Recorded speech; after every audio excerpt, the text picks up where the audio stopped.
reaction of the government of the Republic of South Sudan with regards to the issue of the decision of the Council, the UN Security Council resolution, which was passed yesterday. This is our official reaction to that great sad incident. Now, the resolution that was passed yesterday, that is on the 3rd March 2015, regarding the peace process in South Sudan, is unfortunate. And I repeat, is unfortunate, and the timing is inappropriate. The timing is inappropriate because the peace process is at critical stage. While I'm talking to you here now, President Salva Kiir Mayardit and Dr. Riek are actually continuing to negotiate the last stages of the peace process.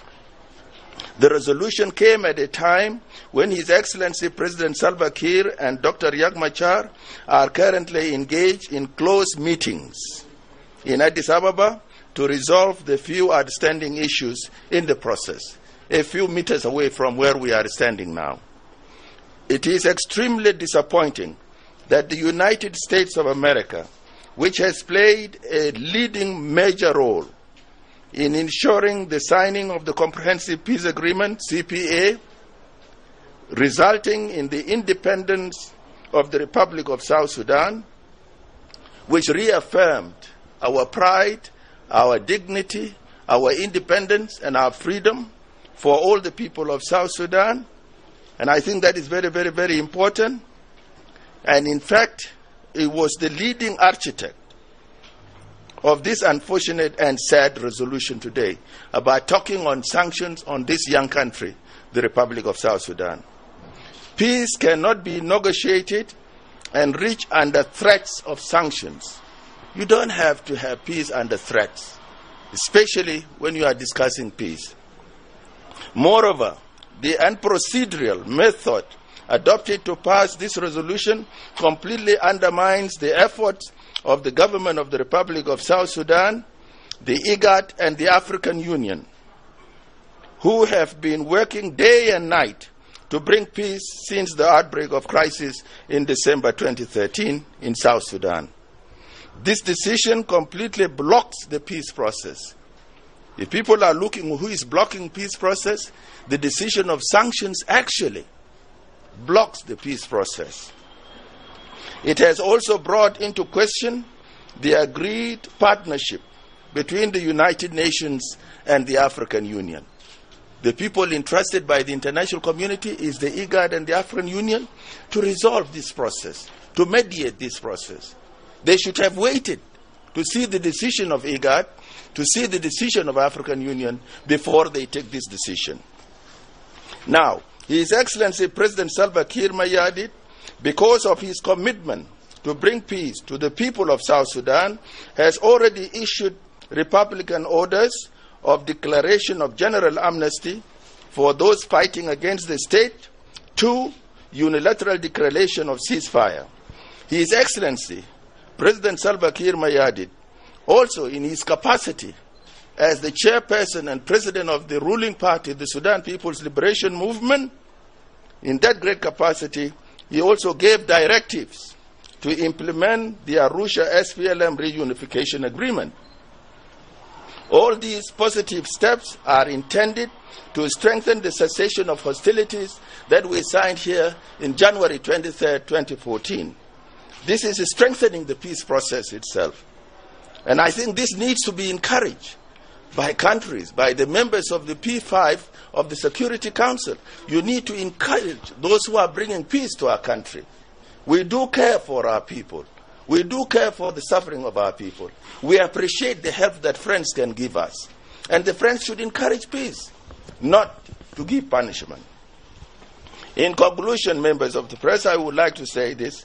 The government of the Republic of South Sudan would like also to thank and appreciate the position of the peace-loving countries who reminded the UN Security Council of the unprocedural method of passing of this resolution and the need to give the IGAD-led peace process adequate time to reach a durable peace agreement in South Sudan. This is our position. What we are saying is that the people of South Sudan have come a long way to be where we are today. To be people who are independent, people who are proud of their country, people who appreciate the help of others, people who think that the freedom of our people cannot be endangered in this method. This is a very sad day for the people of South Sudan today. To have a mechanism on sanctions when they have already agreed on 90%. We have signed a statement in this city of Ethiopia, in Addis Ababa. Areas of agreement that constitute 90% of our peace process. We are left with 10%. Is there a need to put in place a mechanism of sanctions? There's a need to encourage. It is the encouragement that we require. Why don't you wait for what IGAD will say? Why don't you wait for what the African Union will say? Are these organizations on our continent without any meaning? They are here, African problems, to be resolved by Africans themselves. Of course, we welcome the support of the international community, and we appreciate their assistance. But I think the timing and the decision by the Security Council to speculate the issue of sanctions on a young country which is 3 years old, I think is unfair. There is no justice in it. I've just come, by the way, from the Human Rights Council meeting in Geneva. And in that, the whole world is represented in that meeting. South Sudan is number 193 member of the United Nations. We are number 54 in the African Union. We are the youngest country on this planet Earth. In that meeting, which was very, very, very important, in that meeting, there are countries there who are 1,000 years old. There are countries 500 years old. They are still struggling with the issues of human rights. And people expect South Sudan, which is 3 years old, will have solved all the human rights problems. Is that feasible? We are doing our best to resolve all those issues. So thank you for any questions you would like to ask. Mr. Minister, don't you think... It's doubts in the mind of the people. Our people, our citizens of the Republic of South Sudan, are actually mesmerized and are completely, really wondering what is happening in the Security Council. This is a forum considered to be a citadel of wisdom, of forgiveness, of justice, of resolving issues. Is it a citadel for punishment? It indeed impacts on the peace process. Is this new development creating an environment of cohesion, some sort of harassment from the international community? It is a clear case of harassment.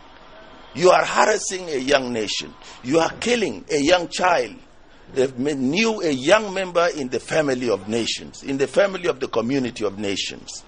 A country which everybody assisted. A young state that just got its independence.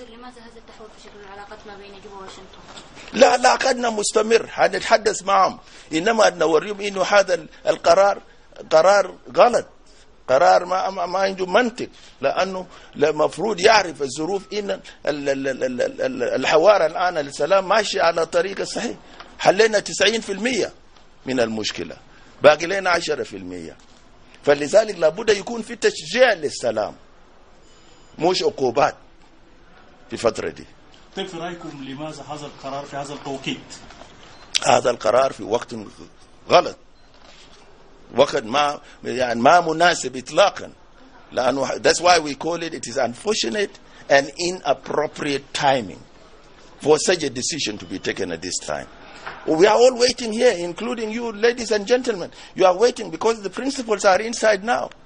They are trying to reach a peace process. Is there need to come and tell them and hold a carrot stick dangling that you will impose sanctions in a country which is already suffering? We have humanitarian crisis. We just met in Addis Ababa. We just met in Nairobi, raising 600 million from the kind international community in order to avert humanitarian crisis in our country, which we have succeeded actually to avert famine in that country. Your Excellency, you are only 1 day to the deadline, and both sides have not agreed on key issues which have been going on for over a year. I think we agreed on key issues. If we agreed on the formation of transitional government of national unity, we have agreed how that government is going to be formed. What are the number of the ministries, the responsibilities to be assigned. All this, we're discussing the issues which are related about our national army, the reforms that are needed. We have reunified the party in Arusha a reunification of the party. If we are one party, we have become one family. These things, some of these things need to be resolved in that stage. And if for the first time, where on earth do you time a peace process? How many years now? The case of Somalia. Have you given it 2 days? How many years? 20 years.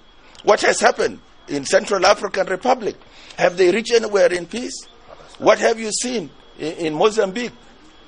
Have they reached any peace process? In Syria? Why South Sudan? Why do you is this a football match between United States and Europe that should be played in 90 minutes? This is peace, ladies and gentlemen. Peace requires patience. Mr. Minister, they call it in Arabic sabr.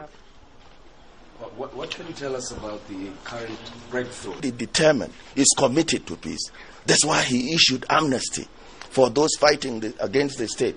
Which country in the world here that has issued amnesty to those fighting against the state? Can you show me one in Europe or America? You have all these things happening.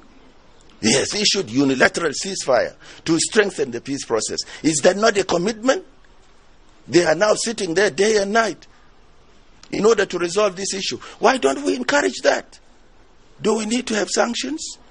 You have to change your timing. That is our message. And especially United States did a lot, and we appreciate it as a people. They contributed to our independence. They were the midwives of the peace process in South Sudan today. That South Sudan is a nation. Is there any justification? Such a young child again? You hit it on the head? Last question, please. Is there any breakthrough when it comes to the power sharing deal? Because the power sharing is agreed on. You see the details of the areas of agreement. Power sharing is there. And it is a transitional period. Soon after the transitional period, the people of South Sudan will choose their leadership. And the rebel leader is allowed after the transitional period, if he wants to contest for the presidency of the republic, because there is no way anybody can become the president of South Sudan unless through the vote of the people of South Sudan. That's where we will get our leaders. There is no shortcut to that. Thank you. Thank you.